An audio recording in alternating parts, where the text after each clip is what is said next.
좋아요. 이런 분들도 계시죠. 판례가 중요하다. 판례가 중요하다고 말하는 거는 근데 어떤 느낌이냐면 제가 솔직하게 말씀드리면 나는 사실 공부법 잘 모르겠으니까 너가 알아서 외워서 알아서 그냥 시험 치라는 말로 들려요. 저는 그렇게 생각이 들어요. 아닌데요, 변호사님? 시험엔 판례밖에 안 나오지 않나요? 판례만 나오지 않나요? 그럼 내가 예를 들어서 시험에 판례가 나오니까 판례가 중요하다. 이거 어떤 정도 느낌으로 바꿔야 될까요? 뭐라고 하면 되지? 김치는 몸에 좋으니까 나는 김치만 먹는다. 이런 저는 말로 들려요. 그러니까 내가 판례가 중요하다고 할 때 이 판례를 어떻게 공부할지를 더 잘 보셔야 되거든요. 이 판례라는 거 위치예요, 위치. 내가 어떤 문제에 대한 해답을 주는 게 어떤 법원의 대답인 거고 우리가 그게 사실상 우리 민법 이제 1조에 보면은 성문법이 없으면 불문법에 따르라고 돼 있는데 그게 법의 일반 원칙 중에 하나잖아요. 그죠? 우리나라에서는 적어도. 그래서 사실상 관습법으로 기능하고 있는 게 판례고 여러분처럼 법조에서 살아가고 싶으신 분들은 법이 제일 중요하니까 우리가 그 속에서 판례를 이해를 하는 거거든요.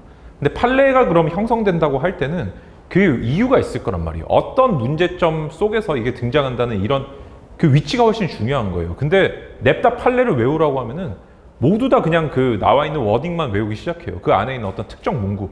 그러면서 이게 자기가 잘못하고 있는 공부법을 이상하게 시중에 떠돌고 있는 소문 속에 끼워 맞추기 시작해요. 여러분들의 일반적인 공부가 잘 안 되고 법학이 재미없어지고 결국에 수험 생활이 안 좋아지는 테크트리가 최악의 테크트리가 이거예요. 첫 번째, 판례가 중요하니까 판례만 보겠다. 두 번째, 판례가 중요하니까 안에 키워드를 모조리 외우겠다. 이게 진짜 최악의 2단 테크트리, 다크 시너지를 내는 진짜 망해요. 이렇게 되면은 진짜 왜냐면은 이게 내가 어떤 이론의 바탕 속에서 판례가 이해될 때만 이게 내가 머릿속에 들어오거든요. 그러니까 사실 여러분들한테 더 중요한 거는 질문이 훨씬 중요한 거예요. 이게 왜 문제가 될까라는 생각을 가지고 있어야만 이게 내가 이해가 된다고요. 근데 제가 생각할 땐 그런 거죠. 그래서 좋은 책들, 제가 솔직히 좋은 강사, 좋은 선생님이라고 말을 하기는 어려울 것 같아요. 제 입으로. 근데 좋은 책들을 보니까 저는 공통점이 하나 보이더라는 거예요. 좋은 강의라든지 좋은 책들을 보면은 항상 굉장히 좋은 물음을 주고 이것이 왜 문제가 되는지를 설명을 잘 해줘요. 근데 여러분들이 가지고 계신 보통 일반적으로 보시는 책들에는 그런 것들이 잘 안 나와 있죠. 그죠?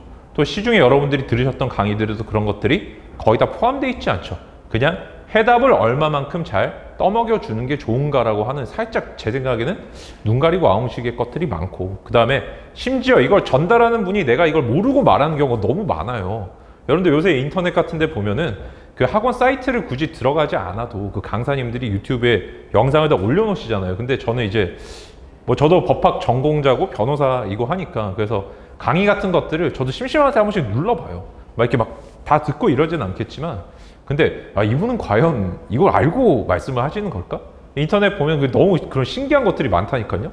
차고를 가르치는데 본인 스스로가 차고에 빠져 있는 경우들도 막 존재를 하고 너무 진짜 신기한 것들이 많다고요. 제가 볼 때는. 근데 여러분들은 이제 그런 분들이 어느 순간에 내가 지금 가르치고 있는 것들이 이해가 안 되잖아요. 그러면은 여러분 이거 중요하니까 외우세요라고 피하는 느낌들도 있는 것 같아요.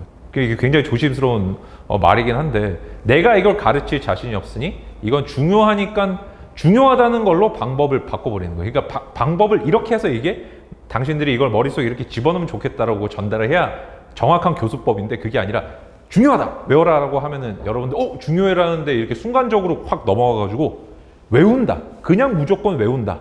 아무 방법 없이 외운다는 말이잖아요. 이제 그 방법이 사실 나한테 전달되고 있다는 걸 인지 잘 못하는 것 같아요. 근데 그렇게 가르치면 너무 쉽지 않나요?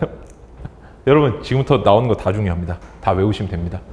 그거는 제가 생각할 때는 정상적인 가르침이라고 할 수 없진 않을까. 근데 여러분들이 조금 날이 서 있으셔야 돼요. 그러니까 제 강의가 최고다, 내가 훌륭하다 이런 뜻이 아니에요. 여러분들이 항상 비판적인 시각으로 이 사람이 하는 말이 과연 어떤 함의를 가지고 있고 나한테 어떻게 도움이 될 것인가, 어떤 부분을 도대체 전달하고 있는지를 내가 날카로운 정신과 눈으로 생각을 하면서 열린 귀로 이렇게 받아들여야지 이렇게 동태눈 비슷하게 반쯤 이게 형법에 나오거든요. 반무의식 상태라고 이렇게 거의 정신이 반쯤 나간 상태로 강의를 듣고 이렇게 하다 집에 와서 강사님이 했던 말을 떠올리는 걸 복습이라고 착각하시는 분들 이러면은 제가 생각할 때 수험 생활은 최소 3년에서 5년은 잡히는 것 같아요.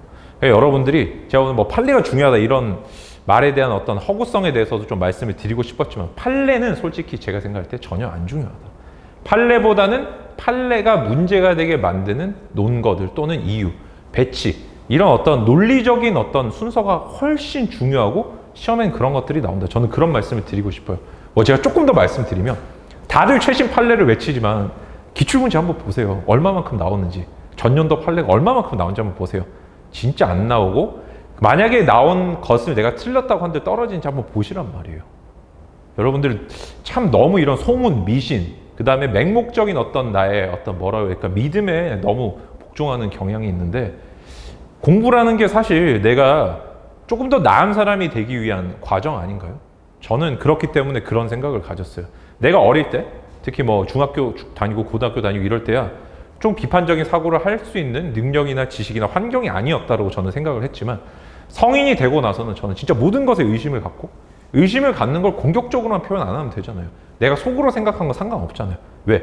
나의 다름 아닌 나의 행복과 성장을 위해 내가 한번 곱씹어 보는 거잖아요.